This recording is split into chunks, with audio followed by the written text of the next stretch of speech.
Shalom, shalom bien-aimés dans le Seigneur Jésus-Christ.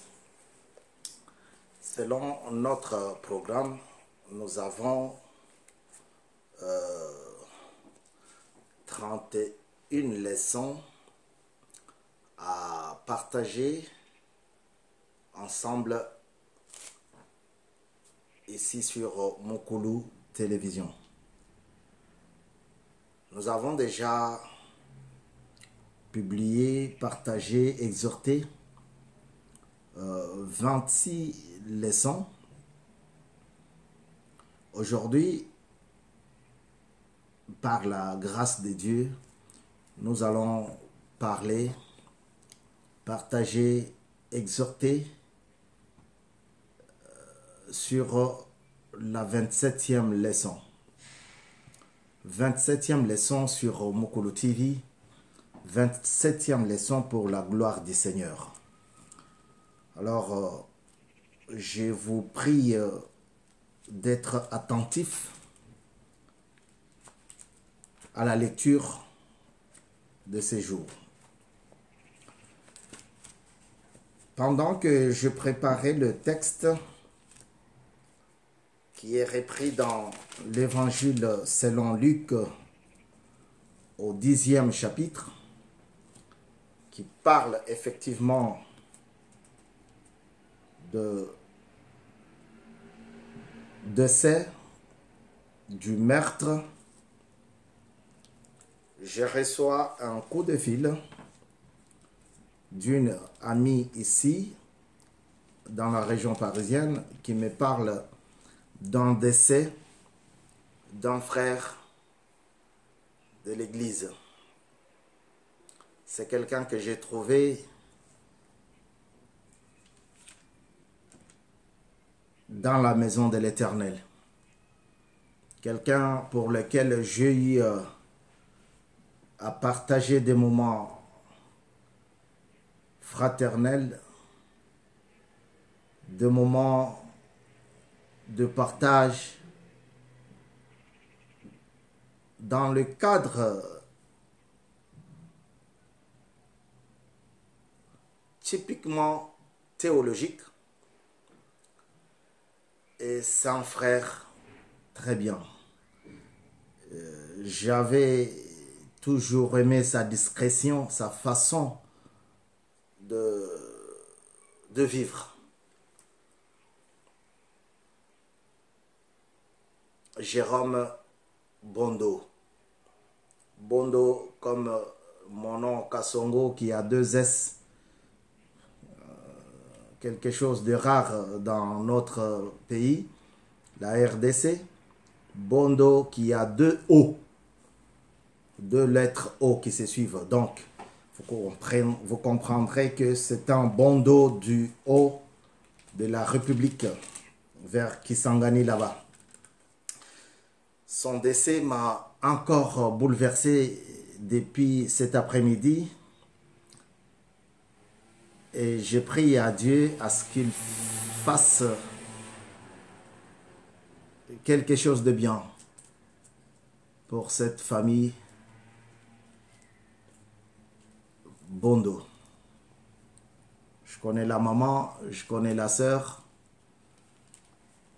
Vicky, maman diaconesse, chantre aussi.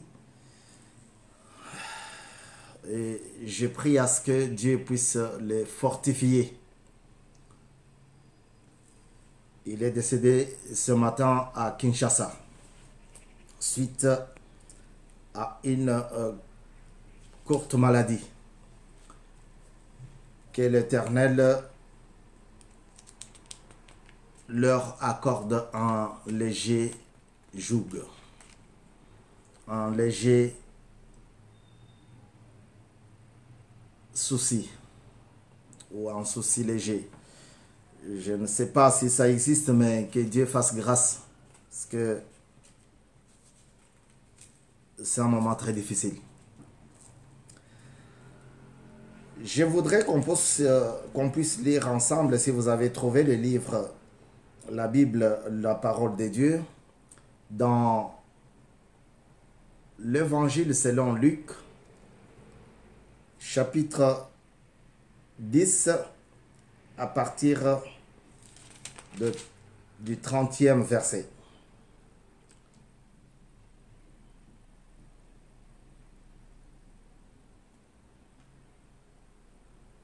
Je vais commencer toute l'histoire au 25e verset. Alors j'ai lu au nom du Seigneur Jésus. Ça c'est la Bible en lingala. Je la mets un peu à côté pour que j'ai de la place. Luc chapitre 10 verset 25. Le lecteur de la parole de Dieu ont déjà su de quoi je vais lire. Un professeur de la loi s'éleva et dit à Jésus pour le mettre à l'épreuve. Maître,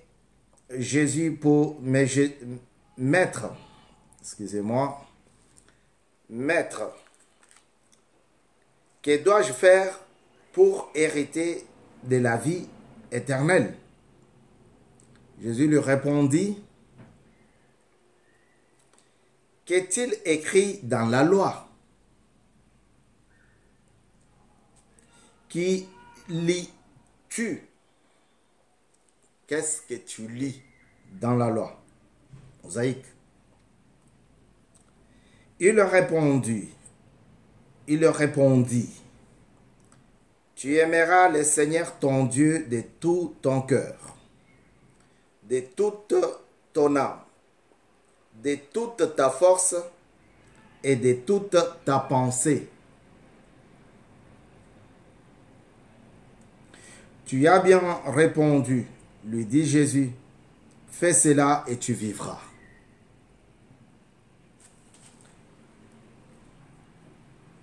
Mais lui, voulant se justifier, dit à Jésus,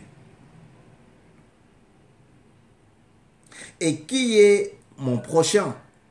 Alléluia. Voilà pourquoi je disais que j'ai préparé un texte, une prédication, une exhortation sur le meurtre. Il y a deux jumeaux qui sont tués,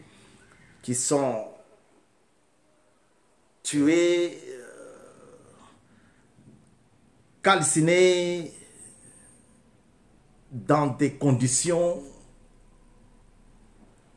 Alors, celui-ci pose la question à Jésus.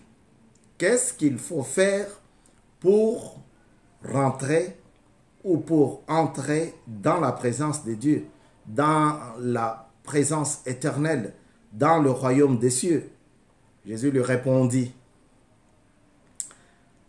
tu aimeras ton Dieu tel qu'il est écrit dans le livre, dans le Torah, dans la loi mosaïque. Mais il n'était pas satisfait. Alléluia. Il n'a pas trouvé satisfaction dans les explications de Jésus. Et il s'incline encore, il se penche encore, il penche sa tête vers Jésus pour lui demander, vous avez parlé du prochain, mais le prochain c'est qui pour vous? Je ne comprends pas. Le prochain c'est qui? Est-ce que c'est quelqu'un qui est proche de moi dans le bus, dans le métro, dans le train, dans le Kimalu, dans le... je ne comprends pas. Dis-moi, c'est qui le prochain dont vous êtes en train d'évoquer, de parler? Et comme il voulait se justifier, Jésus lui répondit ceci.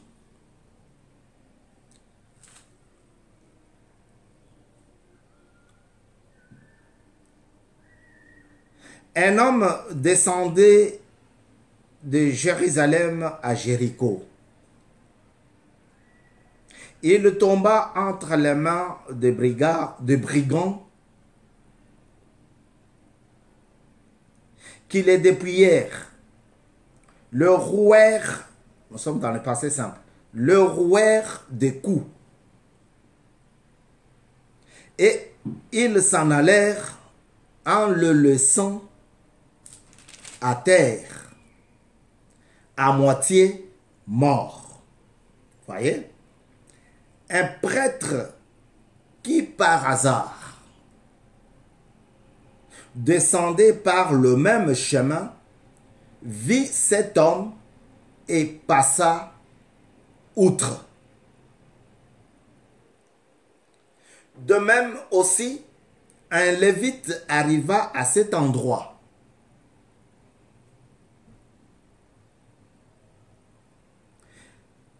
Il le vit et passa outre, ou bien passa à distance.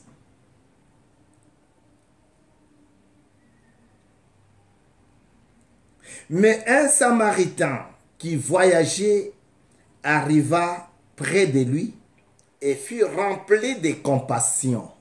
Voilà le terme d'aujourd'hui, les sous-termes, puisque le terme c'est la restauration divine. Rempli de passion.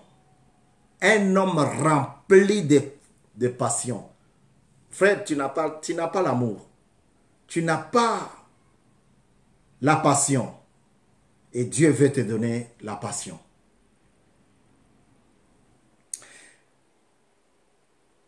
Un homme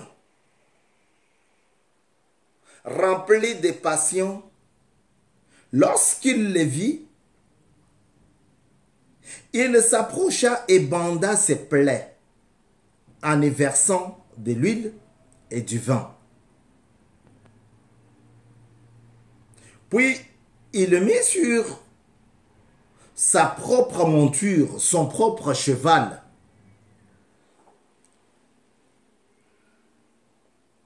Les conduisit dans une auberge et prit soin de lui. Alléluia. Je préfère m'arrêter par là. Frère, Dieu est bon, Dieu est merveilleux.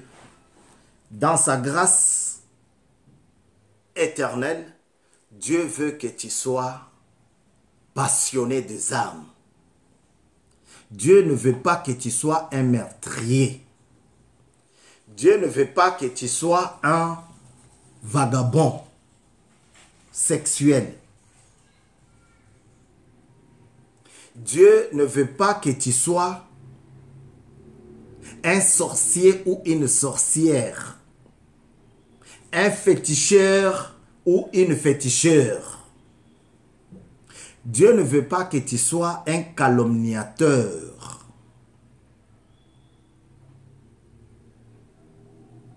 Dieu veut que tu sois un enfant de la maison qui crie à lui au besoin et qui parle, qui a un langage exercé, selon Ésaïe 55.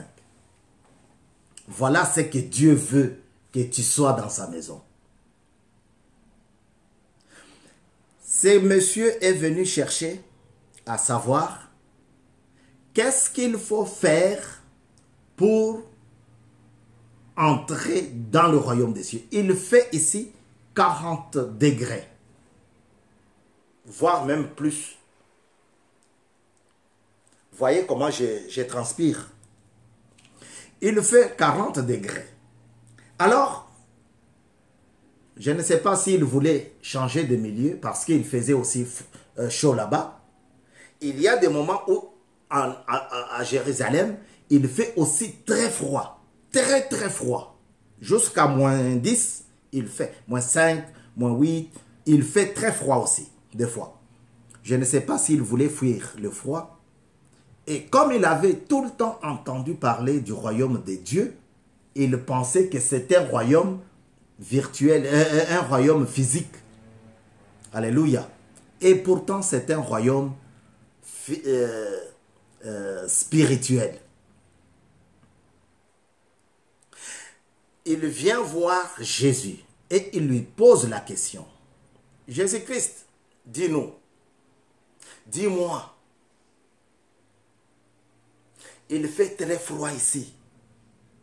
Il fait chaud ici. Que faut-il faire pour aller dans le royaume de Dieu? Là-bas, j'ai entendu qu'il fait beau. C'est peut-être ça qui l'a amené à poser des questions, de savoir comment rentrer dans le royaume de Dieu. Notre thème du jour, notre sujet d'aujourd'hui, 27e leçon, sur les 31 leçons que nous allons voir. Je veux que Dieu me donne la passion des âmes par sa compassion. Ou bien Dieu veut restaurer ton cœur et il veut te donner la passion.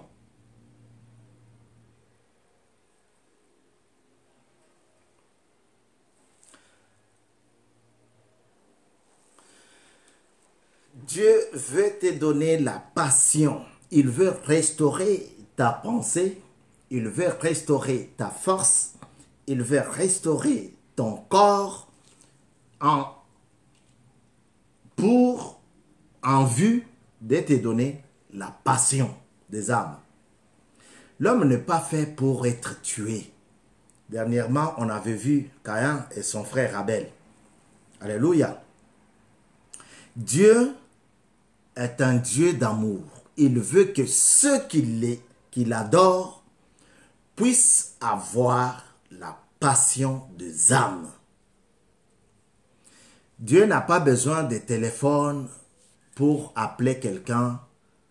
On a vu comment il a appelé, comment il a su qu'Adam et son épouse, sa femme, Ève, avaient trébuché. Dieu sait. Il n'a pas besoin de... non. Il sait, il voit. Si tu n'as pas la passion, il t'envoie cette parole, cette prédication, cette exhortation, cette émission que tu es en train peut-être de suivre pour la toute première fois. Dieu t'envoie ça pour que tu aies la passion des âmes. Tu n'as pas de compassion, bien-aimé. Tu n'as pas d'amour. Quelqu'un qui aime, il ne fait pas palabre. Des fois, on s'emporte parce qu'on m'a insulté, parce qu'on m'a calomnié, parce qu'on a parlé du mal de moi. Mais si on regarde combien Dieu est bon, on ne peut pas. Je me suis déjà emporté avec des gens. Que Dieu nous fasse grâce. Cet homme quittait Jérusalem pour aller à Jéricho. C'était un chemin très compliqué. Un chemin très compliqué. Si tu faisais ce chemin-là et que tu es arrivé à Jéricho, sain et sauf, tu as la chance, comme on dit dans le monde. Mais dans la maison de Dieu, on dit tu as la grâce. Dieu m'a fait grâce. Dieu m'a fait grâce. Il vient, il rencontre les bandits, les brigands. Les brigands l'ont pris, ils l'ont d'abord tabassé, ils ont pris tout ce qu'il avait. Il semble que c'est un commerçant. Il allait à Jéricho pour vendre ses trucs. On lui a tout arraché, on lui a tout pris, on l'a tabassé, on l'a bien frappé, on l'a laissé à demi mort. Parce que ce n'était pas son jour. Comme c'est le jour aujourd'hui de nos bien-aimés qui ont été calcinés, ce n'est pas peut-être dans le plan de Dieu, mais Dieu l'a permis. Alléluia. Comme aussi, c'était le jour de notre frère Jérôme Bondo, qui, pour certains, a bouleversé nos cœurs. Moi-même, j'en ai fait couler les larmes quand j'ai entendu cette nouvelle. Alléluia. Mais nous prions à Dieu qu'il nous donne sa force. Parce qu'il vient pour restaurer notre force. Alors cet homme est resté. Le premier qui est passé par là, médecin, pasteur. Il a regardé, il dit, ah, certainement, c'est quelqu'un qui veut me faire du mal. Et il fait semblant, comme s'il était mort, comme s'il était malade, comme ça, dès que je m'approche, il vient. Il est passé, il est parti. C'est moi qui analyse. Alléluia. Il est passé à côté. Il n'a même pas eu le temps de vérifier s'il était mort ou pas. Parce qu'il n'avait pas la passion, la compassion. Il y a des choses. Il y a la passion et la compassion. D'abord, il n'avait pas de compassion. La deuxième personne, c'est le Lévite. Qui percevait. Les gens qui perçoivent nos dîmes, nos offrandes dans la maison de Dieu. L'un est passé par là et il n'a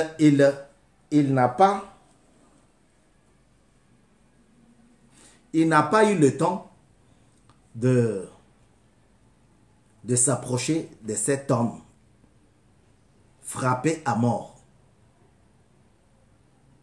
Il est passé outre. Toujours sur le même thématique. Ah, c'est un bandit, il fait semblant. Il pense m'avoir, mais moi je suis plus malin que lui. Il est parti. Un Lévite qui perçoit, qui percevait des dîmes et des offrandes. Bon, des dîmes et des libéralités. Mais un Samaritain, troisième personne, un Samaritain, c'est-à-dire un homme de l'autre côté, un homme qui peut dire que les gens qui viennent de Jérusalem sont nos ennemis. Alléluia. Il vient, il le regarde. Seigneur, qu'est-ce qui se passe? Il court vite vers lui et il essaye. Ce sont des notions de secours. Il essaye. Il est mort. Il est décédé. Il a été calciné comme ses jumeaux. Non, il n'y a pas de plaie, il n'y a rien. Il n'y a pas de brûlure. Il n'y a rien sur lui. Qu'est-ce qui... Ah, il y a des coups. Oh là là là là là là. Il saigne. Est-ce qu'il parle? Est-ce qu'il y a des termes hein, en secours, secourisme? Il y a des termes. Alors, il essaye de voir. Il veut comprendre la situation. Est-ce qu'il est vivant? Voilà la passion. La compassion. Là, ce n'est pas la passion. Là, c'est la compassion. Loussa. Voyez des gens qui brûlent deux individus. Et ils se moquent. Ils sont là, ils sautent. Lorsqu'ils entendent le cri des yeux qui sautaient, et ils sautaient des cris et disaient, ah, les Maseba, les Wewa. Frère, plus de compassion. Parce qu'ils sont frères de... Parce qu'ils sont de... On le brûle. Et là, il y avait des chrétiens. Je n'étais pas là. Mais l'Esprit de Dieu me dit, oh là là là là, l'Esprit de Dieu nous dit, l'Esprit de Dieu me dit qu'il y avait des chrétiens parmi ces gens-là qui tabassaient, qui les tuaient, qui les mettaient de l'essence, qui ajoutaient du feu, qui mettaient ceci, cela. Il y avait des Lévites. Il y avait des pasteurs, des chrétiens. Voyez combien le cœur de l'homme est devenu mauvais. Juste parce que ils ne sont pas de mon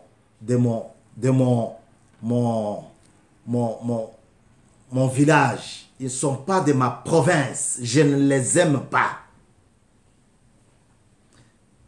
Si tu es parmi les gens de ce genre de comportement, prie à Dieu qu'il change, qu'il restaure ta vie. parce que il en est digne. C'est lui qui change le cœur de pierre en cœur de chair. Il prie à Dieu. Il prie à l'hôtelier. Garde ce monsieur. Si tu dépenses plus, le lendemain, je reviendrai par ici.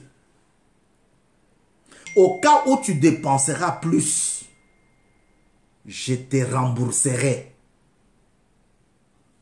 Fais de sorte que ce monsieur ne meure pas. Frère, tu vois maintenant où il y a la compassion. C'est quelqu'un de l'autre côté qu'on prétendait être ennemi. Ah, je l'aide parce que c'est le frère à ma mère, c'est le frère à mon père. Quand je serai encore, quand je vais tomber malade, c'est lui qui viendra. Quand je mourrai, c'est lui qui va m'enterrer. Qui t'a dit ça? Qui est mon prochain? Si tu continues la lecture, Jésus va retourner la question à lui. De ces trois personnes, qui a agi avec amour?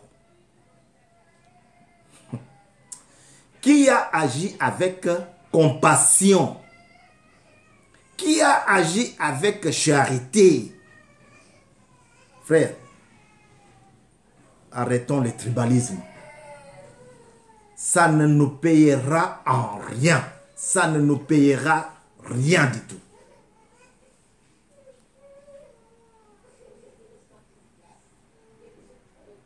J'ai déjà rencontré des gens. J'ai déjà rencontré des gens. Moi, je ne les aime pas. Pourquoi? Non, comme ça, je ne les aime pas, je ne les aime pas. Tout simplement parce que ils sont des moines et tout. Non. Et si ce sont des moines et tout qui disent ça, je vous en supplie, arrêtez ce langage, ce vocabulaire. Nous sommes tous chrétiens. Nous sommes tous de la maison du roi. Nous sommes tous congolais. Que le Dieu du ciel nous donne sa compassion. Un homme rempli de compassion. Lorsqu'il le vit, il s'approcha et banda ses plaies. Frère, si tu n'as pas l'amour, tu ne peux pas t'approcher d'un homme comme ça, d'une personne comme ça, et toucher ses plaies, bander. Il prend du vin au lieu de boire, comme toi, qui est dans des boîtes de nuit, dans des bars tous les jours. Au lieu de boire ces vins-là, lui, il a préféré mettre sur pour nettoyer, laver la plaie. Toi, tu prends l'argent, au lieu de faire, de donner à la maison, tu préfères aller te droguer. Tu préfères aller boire du vin. Mais regarde le travail du vin. Il a pris cet alcool, il a versé sur les blessures. C'est par les meurtrissures de Jésus-Christ que nous sommes guéris. Il a lavé, il a nettoyé avec du vin. Puis, il a pris le monsieur, il l'a mis sur son cheval, sur sa monture. Il est parti. Peut-être lui, il a commencé à marcher à pied. Et il est parti. C'est par compassion. Tu massacres quelqu'un. Tu voles une dame de 80 ans. Et tu es content. Frère, c'est un meurtre. C'est un crime. Tu voles un aveugle. Tu es content. Regarde comment les pasteurs Les hommes de Dieu s'insultent sur ces réseaux. Un pasteur qui donne l'argent à quelqu'un, va, insulte-le, va, insulte mon père, va, insulte ma mère, insulte ma femme. Les pasteurs. Que le Seigneur nous fasse grâce pour la gloire de son nom. Vous êtes sur Mokolo TV. Aujourd'hui, le 9 août 2020, 27e leçon, 27e enseignement. Demande à Dieu la compassion. Que Dieu te donne la compassion. La restauration est d'abord divine. Avec le roi et le jeune Néhémie, on a vu que le petit n'était pas malade, le garçon n'était pas malade. Mais le roi a dit, je ne comprends pas. Tu n'es pas, d'habitude tu n'es pas comme ça. Je te connais. Qu'est-ce qui se passe? Je suis malade. Je suis malade? Oui, c'est une maladie intellectuelle. C'est une maladie spirituelle. Parce qu'on m'a dit, on m'a rapporté que la ville qui abrite les tombeaux de mes ancêtres est en ruine. Il n'y a plus personne pour rebâtir les tombeaux. Il n'y a plus personne pour rebâtir la muraille. Roi. Et le roi a pris une enveloppe. Il lui a confié. Va rebâtir la ville de ton père, de tes ancêtres. Frère, il faut qu'on ait la compassion. Sans elle, on ne peut pas avancer, on ne peut pas faire quelque chose pour le bien public. C'est ainsi que tu vas rencontrer des gens qui font du n'importe quoi. Ah, c'est pas chez toi. Pendant ce temps-là, il y a des pasteurs qui passent, ils disent rien. Ce n'est pas ta république. Tu es le président. C'est toi le président. Pourquoi tu me parles? Est-ce que c'est ton village? Est-ce que tu es chez toi? Tu n'es pas d'ici. Casse-toi. Non. Nous ne sommes pas appelés à un tel langage. Un langage exercé est là pour les enfants de Dieu. Pour ceux qui adorent le roi de gloire. Que l'Éternel te donne la compassion. Au nom de Jésus-Christ. Amen. Vous êtes sur Mokolo TV. Nous avons besoin de votre abonnement. 27e leçon aujourd'hui.